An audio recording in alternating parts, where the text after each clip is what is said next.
बिस्मिल्लाहिर्रहमानिर्रहीम। मुस्लिम शरीफ की हदीस मुबारक है कि नबी करीम अलैहिस्सलाम का फरमान आलीशान है कि हुज़ूर नबी करीम अलैहिस्सलाम ने इरशाद फरमाया कि सदका माल में कमी नहीं करता, अल्लाह अज़्ज़ा वजल बंदे के उफ़्व दर गुज़र की वजह से उसकी इज़्ज़त में इजाफ़ा फरमा देता है। और जो शख्स अल्लाह अज़्ज़ा वजल के लिए तवाज़ु इख्तियार करता है, अल्लाह अज़्ज़ा वजल उसे बुलंदी अता फरमा देता है। अज़ीज़ सामीन, इस हदीस मुबारका में नबी करीम अलैहिस्सलाम ने 3 औसाफ का जिक्र फरमाया है।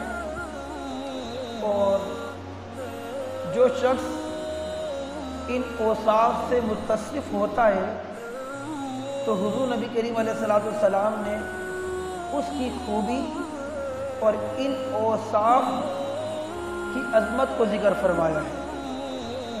पहला वस्फ़ अल्लाह सुब्हानहू व तआला की राह में माल खर्च करना, सदका। अब ये सदका की 2 किस्में, एक सदका वाजिबा, एक सदका नाफिला है। सदका वाजिबा कौन सा है? जिसे ज़कात, फितरा। सदका नाफिला जो वाजिबा के अलावा हो।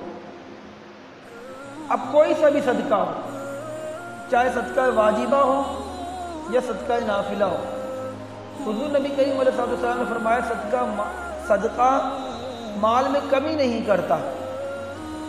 अहले ईमान के लिए तो बस हुज़ूर का फरमान ही काफ़ी होता है। लेकिन आज सेक्युलर सिस्टम है, आज एक बहुत बड़ा तबका ऐसा है कि दीन को अकल के पैमाने पे तोल रहा होता है।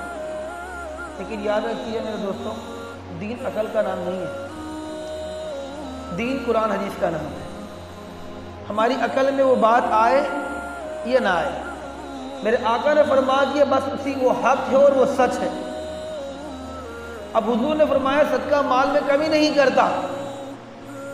लेकिन अगर इसको अकल के तनाज़ुर में आप देखें कि अगर किसी के पास 10,000 रुपये हों वो 1,000 रुपये खर्च करे तो कमी हो रहा है ना भाई। 10,000 में 1,000 रुपये खर्च करे तो इसी मन में भी खर्च करे वो, चाहे उस 1,000 से किसी गरीब को दे दे या 1,000 से अपने घर का राशन लेकर आ जाए, ये 1,000 से शॉपिंग कर ले, कमी तो हो रही है। लेकिन अज़ीज़ सामीन, ये आपकी नज़र में ज़ाहिरी तौर पर नज़र आ रहा है कोई कमी हो रही है, लेकिन इसके असरात और इसके बातनी नताइज पे आप गौर करेंगे तो आपकी अकल खुद ही कबूल करेगी कमी नहीं हो रही। मिसाल के तौर पर जो पौधों की रखवाली करने वाले होते हैं मालिक, आप उनकी जिम्मेदारी क्या होती है? सिर्फ पौधों को पानी डालना नहीं होता, बल्कि वो देखते कि पौधों में अगर कुछ पत्ते खराब हो जाते हैं, सड़ जाते हैं, तो उसकी छांटी कर देते हैं। बोलिए ऐसा है नहीं? कोई इनसे बोले जनाब ये क्या कर रहे हो, ये पत्तों को आप छांट क्यों रहे हो, ये पत्तों को कम क्यों कर रहे हो? वो बोले मेरे भाई बात दरअसल ये कि अगर इन एक पत्ते को काटूंगा तो 2 पत्ते निकल जाएंगे, इन एक पत्ते को काटूंगा तो 4 पत्ते निकल जाएंगे। बस ये है अकल के मुताबिक। बज़ाहिर तौर पे लग रहा है कि ये पत्ते कम हो रहे हैं, दरख्त में पत्ते काटे जा रहे हैं और इन पत्तों की तादाद में कमी होती जा रही है, लेकिन वो एक जुज़वी तौर पर है, वो एक वक्ती तौर पर है। लेकिन कुछ वक्त ही गुजरता है, उस एक ही बिना पर 7 बाहर निकल जाते हैं। तो अल्लाह ने के महबूब ने फरमाया सदका माल में कम नहीं करता। बज़ाहिर तौर पे आपको लगता है कम हो रहा है, लेकिन यकीन नहीं आता सदका करके देखो अगले साल और ज़कात में इजाफा हो जाए। ज़कात में इजाफा क्यों हो रहा है भाई? माल में इजाफा हो रहा तो ज़कात में इजाफा हो रहा है ना। आज आपकी ज़कात 1 लाख बन रही है जनाब, अगले साल आपकी ज़कात अगर 1,20,000 बन रही है तो बड़ी सी बात है आपके माल में इजाफा हुआ है। सदका माल में कमी नहीं करता। تو لہٰذا اس کو دلجوئی کے ساتھ دیا کرے۔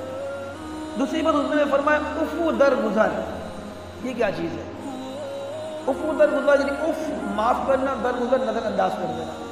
میرے بھائیو یہ کیسی صفت ہے نا، اگر یہ میاں بیوی میں ہو تو امن کی فضا قائم ہو جاتی ہے کہ شوہر اپنی اہلیہ اپنی بیوی کی بات کو عفو در گزر کرے۔ بھائی وہ اللہ کی بندی ہے، جب اس سے خطا ہو جاتی ہے تو اس سے خطا نہیں ہو سکتی، جب اس سے غلطی ہو سکتی ہے تو کہ اس سے غلطی نہیں ہو سکتی، لیکن وہ گھر میں تو وزیر اعظم بنا ہوا ہوتا ہے، بلکہ نہیں غلطی ہوئی تو کیسے ہوئی، ذرا سی بات پر ماں بہن کی گالی سنانا شروع کر دیتا ہے، ذرا سی بات پر گھر والوں کو تانا دینا شروع کر دیتا ہے، تمہاری اماں نے سکھایا کیا ہے؟ جناب تم کو کیا تمہاری اماں نے سکھایا؟ تو بہرحال عفو در گزر، معاف کرنا، نظر انداز کر دینا۔ جو شخص اس صفت کا حامی ہوگا اور جس کے اندر یہ خوبی ہوگی، اللہ کے پیارے محبوب فرماتے ہیں اللہ عز و جل اس کی عزت میں اور اضافہ کر دیتا ہے۔ ایسا ہے آپ کے اندر عفو در گزر ہو، آپ کی بیوی کی دل میں آپ کی محبت میں اور اضافہ ہو جائے۔ آپ کی عفو در گزر ہو تو آپ کے دوست آپ سے محبت کرے گا، وہ اللہ آپ سے محبت کرے گا، اور آپ ہر بات پہ سختی سے رویہ اختیار کرتے نہیں، تو نے میری ماں کو گالی بکا تو کیسے بکا، جھگڑا شروع ہو جائے، عفو در گزر۔ پھر حضور نے فرمایا جو شخص تواضع اختیار کرتا ہے، ابھی تواضع کیا ہے، یہ بھی ایک صفت ہے، جیسے قلبی بیماری ہوتی ہے نا تو قلبی اوصاف بھی ہوتے ہیں۔ تواضع، امام غزالی علیہ رحمہ منہاج العابدین میں تواضع کی تعریف لکھتے ہوئے فرماتے ہیں کہ تواضع اپنے آپ کو حقیر اور کمتر سمجھنا، یہ ہے تواضع۔ اب عزیز سامعین ہوتا یہ ہے کہ آج انانیت کا مرض جو ہے نا بدرجہ ختم عوام الناس میں موجود ہے، ہر شخص اپنے آپ کو بڑا اعلیٰ سمجھ رہا ہوتا ہے، لیکن اسلام ہم کو حکم دیتا ہے کہ اپنے آپ کو سامنے والے سے کمتر سمجھو، اپنے آپ کو سامنے والے سے حقیر سمجھو۔ جب انسان بچوں کو دیکھے تو بچے کو بھی افضل سمجھے، دیکھو یہ بچہ ہے، اس کی عمر کم ہے، اس نے گناہ کم کیا۔ جب وہ بزرگ کو دیکھے تو ان کو بھی ان سے اپنے آپ کو کمتر سمجھے کہ دیکھیے بزرگ ہیں، ان کی عمر زیادہ ہے، انہوں نے نیکی زیادہ کی ہوتی ہے۔ تو بہرحال ہر شخص اپنے سامنے والے کو دیکھ کر اس کو اعلیٰ اور افضل سمجھے، لیکن بالکل اس کو برعکس سے اپوزٹ اگر آپ دیکھیں نا، ہم تو بس اپنے آپ کو ہی سب سے بڑے عالم، سب سے بڑے مفتی، سب سے بڑے شیخ الحدیث، سب سے بڑے مفسر قرآن، سب سے بڑے امین ہوتے ہیں۔ بلکہ کئی لوگ تو ایسے بھی آتے ہیں وہ دین کے بارے میں کچھ پوچھتے ہیں، جب ان کو ہم بتائیں نا تو نہیں بھائی ایسا ہے، ہم نے تو بھائی آپ امام بن جاؤ گے، بھائی بدی سی بات ہے، ہر شخص ہر کا ماہر ہوتا ہے۔ تو بھارت کہنے کا مطلب ہے کہ تواضع اختیار کریں، اپنے آپ کو کمتر سمجھے، اپنے آپ کو سامنے والے سے کمتر سمجھے۔ حضور نے فرمایا جو تواضع اختیار کرتا ہے اللہ عز و جل سے بلندی عطا فرما دیتا ہے۔ رب کائنات سمجھنے کی توفیق عطا فرمائے۔